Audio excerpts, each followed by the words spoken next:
First of all, we're back home in our home province, and it's a great feeling, especially after you've been on the road for 2 years, almost 2 years to the day. As you get closer, you become more familiar with the terrain, the country. Although we can't lose sight of it, the fact that it's going to be the most difficult part of the journey as well. There's extremely difficult terrain and possibly some really tough weather. They've committed their whole lives to the project as I have. They've given up their jobs, they've left their friends and families back home as well. And I want to thank them for taking that time out to be here.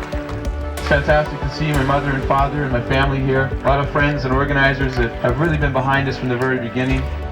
This is a city in which many of his good friends still live, his family here, the city that he went to high school in, and of course the city in which he suffered the injuries that left him in the wheelchair. So it is a day that has meant a lot to Rick Hansen.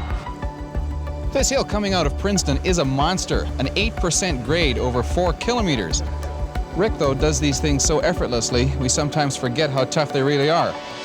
All I can say is, at this point in time, we're just really dreaming about Vancouver. We can't wait to get home. I've seen many persons on the road. Some of them are disabled, and when they're inspired in some way and the tour touches them, then I think it's a great sense of satisfaction to know that we've been able to have an impact and make a difference. Thank you very much. There's something in the tour, I think, for anyone who's willing to look. They don't have to be disabled for them to understand what it's all about. People have built ramps, there's been equipment donated, there's been Premier's Advisory Councils for the Disabled initiated, there's been communities that have committed themselves to make their communities more accessible for the disabled. There's spin-offs that are happening every single day, and those are the kind of things that you can't buy for billions of dollars. And here he is, on the very last day of a 26-month odyssey that's taken him 25,000 miles around the world.